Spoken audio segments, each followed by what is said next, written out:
खबरें जो आपको सीधे जोड़ती हैं हमसे, जिनका आपकी जिंदगी पर होता है सीधा असर। खबरों की वही तस्वीर,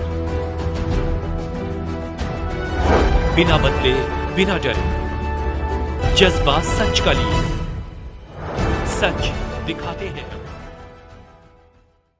घरेलू गैस सिलेंडरों का 60% हो रहा अवैध इस्तेमाल। ग्राहक दक्षता कल्याण फाउंडेशन उत्तर प्रदेश जनपद बलिया में घरेलू गैस सिलेंडरों का 60% अवैध इस्तेमाल हो रहा है, जो सरकार को जीएसटी राजस्व का बड़ा नुकसान पहुंचा रहा है और लोगों की जान को भी खतरा है। घरेलू गैस सिलेंडर, जो सुरक्षित और पर्यावरण अनुकूल ईंधन है, का अवैध रूप से व्यावसायिक स्थानों और वाहनों में उपयोग किया जा रहा है। ग्राहक दक्षता कल्याण फाउंडेशन ने बताया कि 14.2 किलो के सिलेंडरों का 35% हिस्सा व्यावसायिक स्थानों पर खपत हो रहा है। 70% वाहनों में घरेलू सिलेंडरों से गैस भरने का अवैध कार्य किया जा रहा है।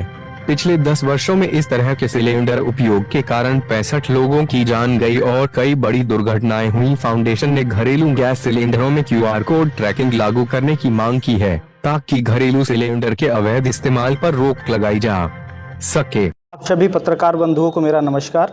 मैं अक्षय मिश्रा, राज्य प्रमुख ग्राहक दक्षता कल्याण फाउंडेशन। ये हमारे सहयोगी विनय पांडे जी हैं, जो ग्राहक दक्षता कल्याण फाउंडेशन के राज्य प्रमुख हैं। आज हम एक विशेष मुद्दे को लेके आपके सामने उपस्थित हुए हैं। मुद्दा है हमारा घरेलू गैस सिलेंडर, जो हमारे घर में यूज़ होता है, आपके घर में यूज़ होता है, भारत के हर एक प्रत्येक नागरिक के घर में यूज होता है। आज हम ये कार्यक्रम अपने राष्ट्रीय अध्यक्ष श्री नितिन सोलंके और कार्यकारी संचालक शुभम रंगारी जी के नेतृत्व में रखे हुए हैं। हमारी जो NGO है वो ग्राहकों के हित और मान सम्मान के लिए कार्य करती है। समाज में हो रहे इनलीगल रिफिलिंग और कॉमर्शियल प्रतिष्ठानों पे डोमेस्टिक सिलेंडर का जो उपयोग है, हम उसको रोकने के दिशा में कार्यरत रहते हैं। हम सर आपके माध्यम से जनता को ये बताना चाहते हैं कि जो कॉमर्शियल जो घरेलू गैस सिलेंडर होता है उसका GST दर 5% होता है और जो व्यावसायिक सिलेंडर दर होता है उसका GST दर 18% का होता है। जो एक छोटी सी 13% की चोरी के लिए ये सारे गलत कार्य समाज में आज हो रहे हैं। मैं आपके माध्यम से जनता तक एक बात और पहुंचाना चाहता हूं कि एक नोजल के थ्रू बड़े सिलेंडर से छोटे सिलेंडर में पलटी करते हैं, उसी समय लीकेज की सर समस्या होती है, जिसमें ब्लास्ट होने की पूरी समस्या रहती है, जिसके कारण ब्लास्ट की संभावना पूरी बनी रहती है। तो मैं आपके माध्यम से जनता को ये बताना चाहता हूं कि अगर आपके अगल बगल, अगर आपके समाज में कहीं ऐसी गतिविधियां हो रही हैं तो माननीय DSO साहब को इसको अवगत कराया जाए।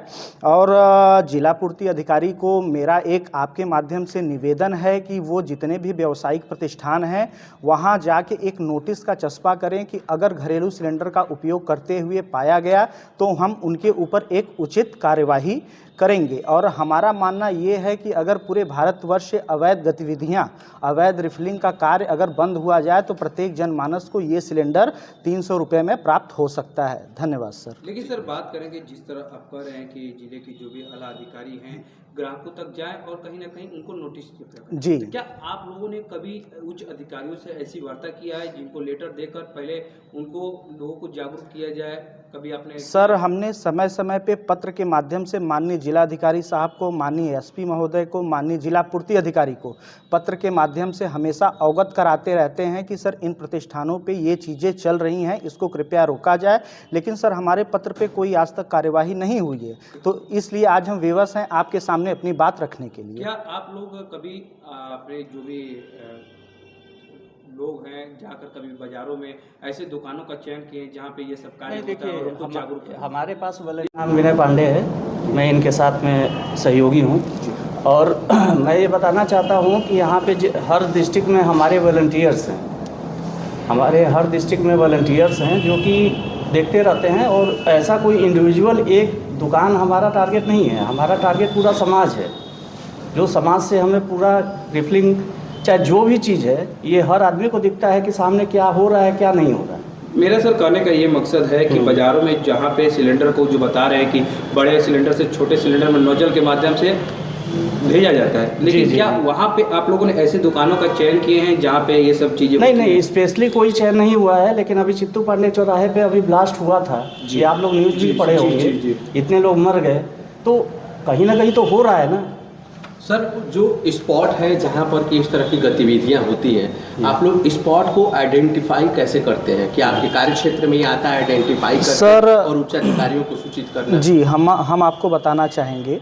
देखिए सर, जो ये इनलीगल गतिविधियां होती हैं वो वास्तविक में देखा जाए तो घर के अंदर होती हैं। हम उसको जाके घर के अंदर तो स्पॉट नहीं कर सकते, लेकिन बाहर से हम चीज़ों पे ध्यान देते हैं। हाँ, लेकिन स्पॉट करने लायक जो कॉमर्शियल प्रतिष्ठानें हैं जहां डोमेस्टिक सिलेंडर का यूज़ हो रहा है, वहाँ हमारे वॉलंटियर उसको स्पॉट करते हैं। हमें प्रॉपर बताया जाता है कि हाँ, एविडेंस भी कलेक्ट करते हैं। और जो बड़े अच्छे दुकानदार हैं जहाँ हमें लगता है कि ये सारी चीज़ें हो रही हैं, ये हम माननीय डीएसओ साहब को अवगत कराते हैं कि यहाँ ये गतिविधियां चल रही हैं, सर कृपया करके इस पे ध्यान दिया जाए। अगर इन पे रोक लगाया जाता है तो डायरेक्ट जनता को बेनिफिट्स होने वाले हैं? सर एकदम बेनिफिट्स होंगे, एकदम। मैंने आपको बताया कि अगर पूरे देश में इनलीगल रिफिलिंग का व्यापार अगर बंद किया जाए तो प्रत्येक जनमानस को, हमारा मानना है कि 300 रुपये में हम सिलेंडर प्राप्त करा सकते हैं। अगर ये देखा जाए तो सर एक बहुत बड़ा मुद्दा है जिसमें यहाँ के जिला प्रशासन को ध्यान देना चाहिए। अभी चित्तूपुर पांडे चौराहे पे आपने देखा होगा कि एक ब्लास्ट हुआ जिसमें सर खुद जो ब्लास्ट करने वाला आदमी था, खुद उनकी मृत्यु हो गई। आपने ये चीज़ देखा होगा, तो ये बहुत ही सर गंभीर मामला है। तो मैं आपके माध्यम से माननीय जिलाधिकारी साहब और डीएसओ साहब से निवेदन करना चाहता हूं कि इन चीज़ों पे सर ध्यान दें और इन चीज़ों को बंद कराएं। जिलाधिकारी को आपने इस संदर्भ में सर पत्र दिया? सर हम पत्र के माध्यम से हमेशा अवगत कराते रहते हैं।